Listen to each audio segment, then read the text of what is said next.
you can put lipstick on a pig, but it's still a pig, is a formal designation of Pakistan as a state sponsor of terror and a designation of Asif Munir as a terrorist. खास तौर पे general Asim Munir को target किया जा रहा है। पाकिस्तान को आतंकी देश घोषित कर देना चाहिए, ये माइकल रूबिन का कहना है।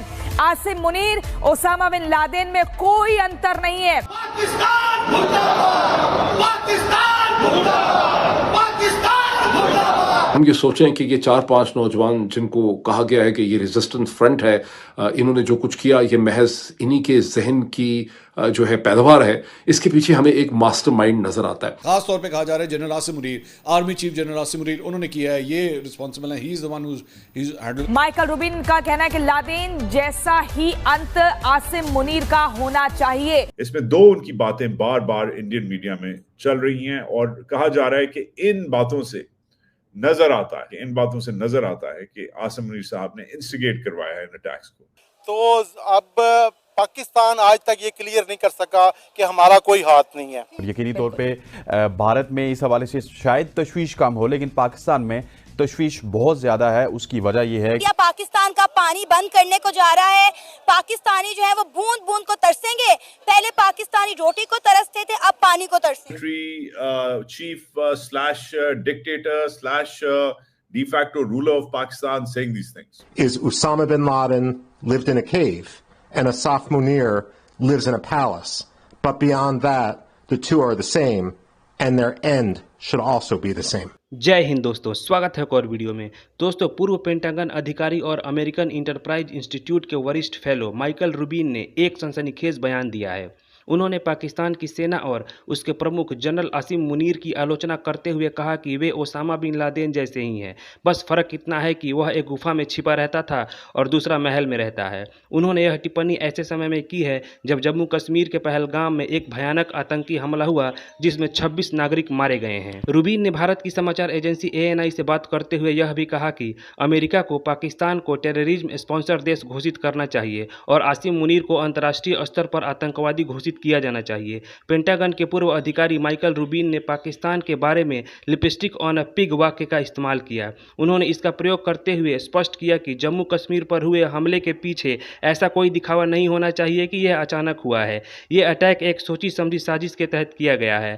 रूबिन ने इस हमले की टाइमिंग की तुलना 2000 में बिल क्लिंटन की भारत यात्रा के दौरान हुए चिट्टी सिंगापुर नरसंहार से की। उनका मानना है कि यह हमला अमेरिका के उपराष्ट्रपति JD वैंस की भारत यात्रा का ध्यान भटकाने के उद्देश्य से किया गया है। और गुज़िश्ता 24 घंटों में जो एंटी मुस्लिम एंटी इस्लाम ग्रुप्स हैं यूरोप के अंदर, उसमें बहुत से ज़ायनिस्ट ग्रुप हैं, उसमें बहुत से एंटी इमिग्रेशन ग्रुप हैं, उन्होंने पहलगाम में होने वाली जो दहशतगर्दी और ट्रेजेडी है उसका उन्होंने किस तरह से इस्तेमाल किया है वो आप ट्विटर के ऊपर देख सकते हैं। अब सवाल ये पैदा होता है, हमें से कोई भी इतना नादान मासूम नहीं है कि हम ये सोचें कि ये 4-5 नौजवान जिनको कहा गया है कि ये रेजिस्टेंस फ्रंट है, इन्होंने जो कुछ किया ये महज इन्हीं के जहन की जो है पैदावार है, इसके पीछे हमें एक मास्टरमाइंड नज़र आता है। अगर ये मास्टरमाइंड पाकिस्तान में है तो फिर उसके अगराज़ व मकासद और स्ट्रेटेजिक माइंडसेट के गोल जो हैं वो बिल्कुल मुख्तलिफ होंगे। जब अगले चंद दिनों में पता चलेगा, लेकिन एक एक करके हम इसके कुछ पहलुओं को, जो इन्फॉर्मेशन हमारे सामने अब तक आ चुकी है, उसकी मदद से हम इसको देख सकते हैं। इसमें दो उनकी बातें बार बार इंडियन मीडिया में चल रही हैं और कहा जा रहा है कि इन बातों से नजर आता है, ये इंडियंस कह रहे हैं कि इन बातों से नजर आता है कि आसिम मुनीर साहब ने इंस्टिगेट करवाया है इन अटैक्स को। भारत और पाकिस्तान के हवाले से दो बड़ी डेवलपमेंट्स हैं। एक डेवलपमेंट तो ये है जो खतरनाक डेवलपमेंट है, इसका मतलब ये है कि there is something big which can happen, और वो ये है कि फ्रांस के जो फॉरेन मिनिस्टर हैं उन्होंने भारत का दौरा कैंसिल कर दिया है। फ्रांस के फॉरेन मिनिस्टर का भारत का दौरा कैंसिल करने का मकसद क्या हो सकता है? दूसरी तरफ भारत ने ऑल पार्टीज कॉन्फ्रेंस बुला ली है। ऑल पार्टीज कॉन्फ्रेंस बुलाने का मकसद क्या हो सकता है, इस पे बात करता हूँ। पाकिस्तान ने अभी तक ऑल पार्टीज कॉन्फ्रेंस नहीं बुलाई। चौथी बात यह है कि भारत ने आज जो फॉरेन एनवाइज हैं, तकरीबन 30 से 40 जो ग्लोबली इंपॉर्टेंट एम्बेसडर्स हैं, 30 से 40 मुल्कों के जो एम्बेसडर्स हैं उनको मिनिस्ट्री ऑफ एक्सटर्नल अफेयर में बुलाया और उनको ब्रीफ किया है कि क्या सिचुएशन है और दोनों मुल्कों के बीच में क्या होने वाला है या हो सकता है, या भारत ने किस तरह के एक्शन लिए हैं। अब ये जो, और आपको मैं ये भी बताता चलूं कि पाकिस्तान के फॉरेन मिनिस्टर ने बांग्लादेश का दौरा जो है वो कैंसिल कर दिया। पाकिस्तान के फॉरेन मिनिस्टर का बांग्लादेश का दौरा कैंसिल हो गया, जो कि 27-28 अप्रैल को होना था। ये स्टोरीज जितनी भी हैं, ये जो खबरें हैं, ये मामूली नहीं हैं। अब ये भी मैं बताता चलूं कि पाकिस्तान ने भी इस्लामाबाद के अंदर जो इम्पॉर्टेंट एम्बेसडर्स थे कुछ मुल्कों के, उनको बुला लिया है और उनको ब्रीफ कर रहे हैं कि भारत ने जो एक्शन लिए हैं उसके हवाले से और जो पाकिस्तान एक्शन ले रहा है उस हवाले से। मैं आपको सच्ची बात बताऊं, मैंने इस्लामाबाद की डिप्लोमेटिक कम्युनिटी के बीच में इतनी ज़्यादा एंजाइटी काफ़ी अरसे से नहीं देखी जो एंजाइटी अभी जो है वो हुई है। ये समझ लें कि ये आप जेन में रखें कि पहली बात, फ्रेंच प्रेसिडेंट के फॉरेन मिनिस्टर के दौरा कैंसिल करने का क्या मकसद हो सकता है? इसका मकसद ये हो सकता है कि शायद भारत जो है कोई मिलिट्री एस्केलेशन कर सकता है। शायद भारत कोई मिलिट्री एस्केलेशन कर सकता है। इट मीन्स कि कुछ ना कुछ वो ऐसा कर सकते हैं, कुछ ना कुछ ऐसा हो सकता है। अब वो क्या हो सकता है, किस तरह हो सकता है, क्या चीज़ें चल सकती हैं, ये एक जिसे आप कह लें कि this is something very very important. ये इसको आप समझ लें कि ये एक बड़ा इशू है।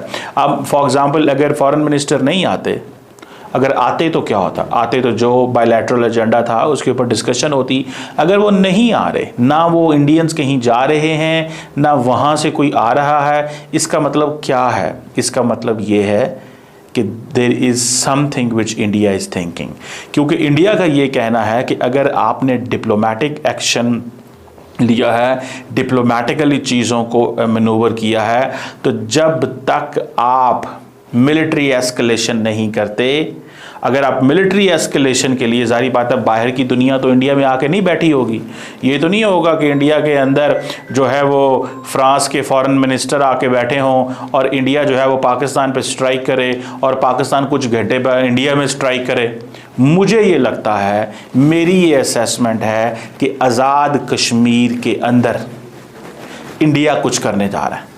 India will do something in Azad Kashmir. मेरी ये इंफॉर्मेशन कह लें, मेरी असेसमेंट कह लें, मेरी अप्रोच कह लें कि there is a probability, possibility. Otherwise हो सकता है कि भारतीय जो लीडरशिप है वो कभी भी इंडिया की जो पॉलिटिकल क्लास है उसको कॉन्फिडेंस में ना लेती। पॉलिटिकल क्लास को कॉन्फिडेंस में लेने का मकसद ही ये है, बताना है कि हमारे ऊपर जो लेवल ऑफ प्रेशर है या जो इंटेंसिटी ऑफ इंसिडेंट कितनी ज़्यादा है।